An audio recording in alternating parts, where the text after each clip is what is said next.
meus amores, bom dia. A professora está dando continuidade, tá? Com esse vídeo aqui 2, para falar do finalzinho aí da transição do governo de Jânio para o governo de Jango. Primeiro é nós localizarmos o nosso governo. República populista, década de 60, período de Guerra Fria, regido pela Constituição de 1946. Quem é o presidente do Brasil agora não é alguém que se candidatou ao cargo de presidente do Brasil, mas é alguém que concorreu como vice-presidente. Lembrando que a campanha de 60 era dissociada. Seria o candidato a líder mais votado e o candidato a vice mais votado. Então quem se torna presidente do Brasil agora foi votado como vice, mas com uma votação expressiva. E acabou sendo vice de Jânio Quadros, que assumiu em janeiro e renunciou em agosto. Mas tem uma posse muito complicada porque ele é associado ao trabalhismo e ao comunismo. E no momento que o presidente renuncia, que Jânio da Silva Quadros renuncia, Jango não está no Brasil, mas ele está fazendo uma viagem diplomática em uma China que é assumidamente comunista, o que pega muito mal aqui numa Guerra Fria durante uma substituição de governo. Então existe uma coisa muito clara para os militares, eles não querem que Jango seja presidente do Brasil.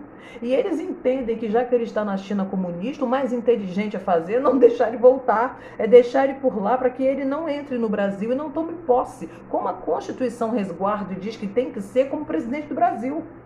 Então se cria ali um grande impasse em 1961. E esse impasse vai estar de agosto até setembro, mas para a presidência do Brasil isso é muito, porque o cargo de presidente do Brasil não pode ficar vago. Mas a Constituição diz que tem substituições que são legais. Se o presidente renunciou, se o vice não está no Brasil, quem é que tem que assumir? O presidente da Câmara. Por isso que Mazzini assume. Por isso que Ranieri Mazzini torna-se durante pouquíssimo tempo presidente do Brasil, até que se resolva essa interrogação. Porque os militares queriam assumir diretamente em 61. Mas aí a atribuição constitucional dá a posse para o presidente da Câmara, que é o Mazzini, até que se resolva a situação do vice, que tem direito de assumir, mas que não está no Brasil. Então, no meio desta confusão criada em agosto com a renúncia de Jânio, cria-se uma campanha chamada Cadeia de Legalidade. O que é essa campanha, essa cadeia de legalidade? Ela é organizada, liderada por Leonel de Moura Brizola, que é alguém que tem histórico trabalhista, que também é do sul do Brasil, aquele sul do Brasil que fez Getúlio Vargas, o sul do Brasil que fez o próprio João Goulart e que fez o Leonel de Moura Brizola. Leonel Brizola, que automaticamente a nossa sociedade conhece como o cara do Brizolão, como o cara que foi governador e fez o CIEP, é um trabalhista que durante muito tempo teve que organizar e lutar para que seu cunhado, porque ele é cunhado de Jango, os sulistas, para que ele tome posse como presidente do Brasil, mesmo estando isso resguardado pela Constituição de 1946. Então ele cria essa campanha chamada campanha de legalidade, cadeia de legalidade, dizendo que quem tem o direito constitucional de se tornar presidente do Brasil após a renúncia em agosto de Jânio Quadros é João Goulart, cara, que a gente chama de Jango. O Jânio saiu, quem tem que entrar é o Jango. É isso que tem que se estabelecer. Os militares dizem: esse comunista que não toma posse. Esse comunista que não toma posse dentro do crivo constitucional que nós temos. Porque nós vivemos numa república brasileira que é presidencialista. E ele tem ideias comunistas. Então aqui ele não vai assumir como presidente. Até que chegam a um acordo. Esse acordo vai ser travado entre o Congresso Nacional e os militares. Que acordo é esse? João Goulart vai se tornar presidente do Brasil, mas com uma condição: ele não vai mandar plenamente como um presidente. Como é que você faz isso em um país onde a Constituição diz que ele tem esse poder, que ele tem essa atribuição? Então nós vamos fazer uma pequena modificação nessa carta de 1946. Essa modificação se dá quando? Em 61. O que diz essa modificação? João Goulart vai ser presidente do Brasil, mas ele vai exercer o seu governo no parlamentarismo. Significa que o Brasil vai ter presidente, vai ter primeiro-ministro e que as ideias que são características de Jango, de João Goulart, elas não vão aparecer com muita vontade, porque o parlamentarismo não vai permitir. Por quê? Porque existe ali uma figura, esta sim alinhada, do Congresso dos Militares para acalmar a situação e Jango se tornar presidente. E a campanha legalista aceita, porque não tem outra alternativa, ela aceita. O Congresso dá o aval e os militares também, e a modificação constitucional é feita. Mas esta modificação vai ser verificada daqui a um tempo, em 63. Então ele assume em 61 com a figura de Tancredo Neves como primeiro-ministro e ele tendo voz baixa. Ele já era tido como um comunista, tido como alguém da ala de esquerda, porque durante a Guerra Fria é muito fácil disso ser rotulado, você é de direita ou você é de esquerda. E qual é a atribuição que recai sobre os ombros de Jango? Um homem de esquerda. Não se esqueça que não queriam deixar ele assumir porque ele estava na China. Então aqui, nesse caso, ele tem um conjunto de reformas na mão. Não são reformas como as que nós estamos tratando hoje, são reformas do trabalhismo. São reformas muito mais sociais, de cunho social. Jango quer fazer reforma no sistema bancário, na questão das multinacionais que existem no Brasil e que aumentaram consideravelmente aqui no governo Juscelino Kubitschek. Ele quer fazer uma reforma agrária. Então essas reformas de base, elas não são bem digeridas pela elite do Brasil.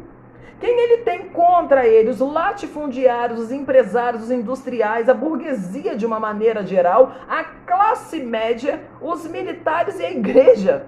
Vamos combinar que tem gente pra caramba contra João Goulart. Tentaram impedir sua posse, ele agora ele é presidente do Brasil, mas não consegue falar alto que mudaram a Constituição, atrelaram a figura dele, um primeiro-ministro, e diminuíram o tom da voz do presidente do Brasil. Mas em 63 isso vai ser revisto como? Com uma consulta, que a gente chama de plebiscito. E esse plebiscito vai ordenar que o Brasil retorne para o presidencialismo. Significa que ele é presidente do Brasil até 63 em caráter parlamentarista e a partir de um plebiscito, de uma consulta, se retorna para o presidencialismo, que é o formato original da Constituição antes da modificação, da mexida que aconteceu em 1961. Aí, cara, quando você faz ele retornar para o presidencialismo, ele pega a mochilinha do Snoopy que ele colocou ao lado do governo dele e ele retira todos aqueles sonhos que a gente chama de reformas de base, que são de cunho social, e ele vai gritar. Vai começar a convocar a população para ir para ouvir das coisas que ele tem para falar, que não pode ser, que não pode gritar desde 61 por conta do parlamentarismo. E essa convocação vai ser formal, vai se dar em vários pontos do Brasil. Isso vai estar em todos os meios de comunicação. Que o presidente vai falar com vocês.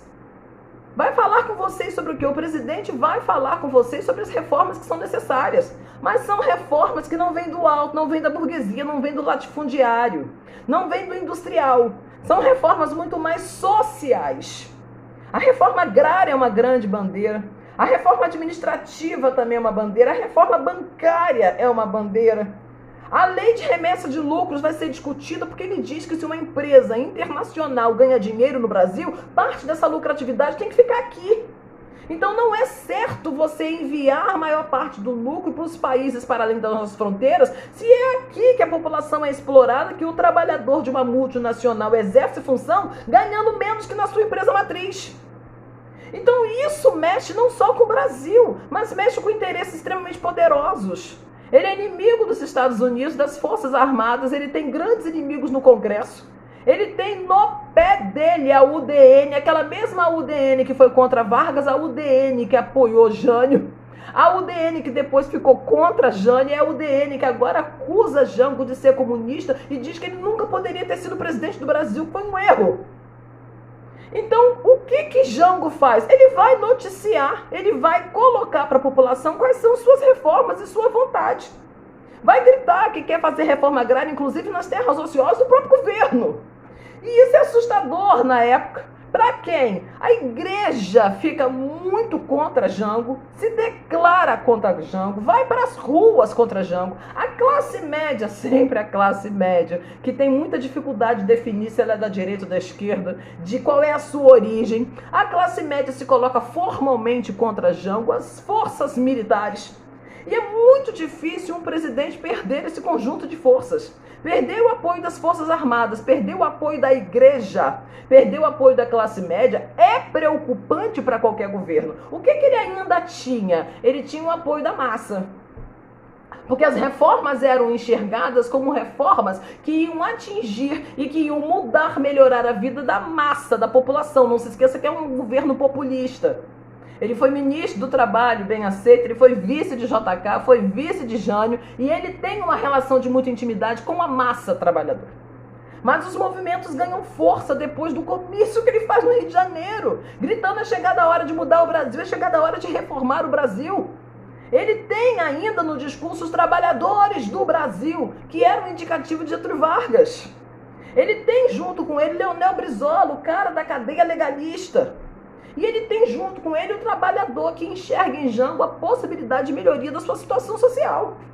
Então, quando aquele comício, que foi visto como um comício altamente comunista, acontece no famoso 13 de maio no Brasil, logo depois, dia 19, você tem a Marcha da Família com Deus pela Liberdade. E o que diz essa marcha? Nós vamos livrar o Brasil do comunismo. Quem? A classe média, quem? A igreja, onde eles estão nas ruas, com apoio de quem? Dos militares e de parte da UDN e dos outros partidos, que não são partidos com tendências de nenhum alinhamento com países que não sejam Estados Unidos da América.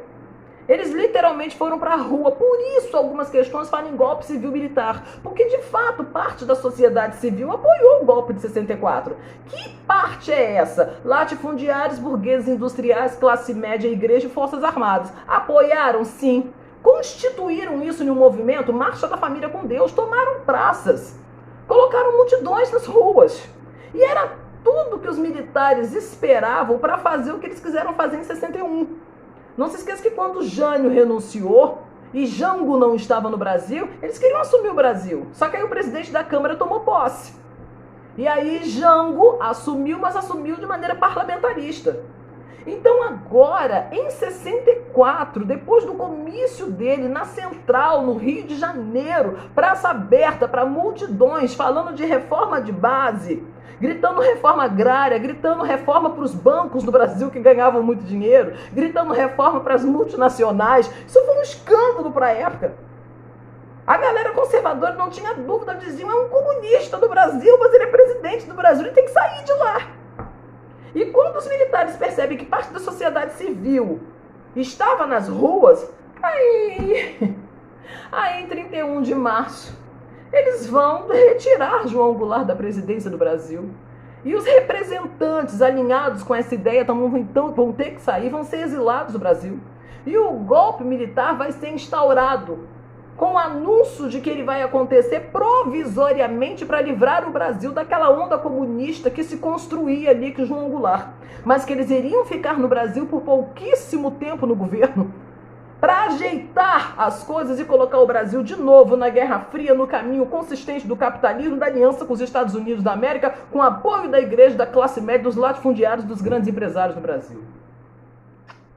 Beijo, espero ter ajudado.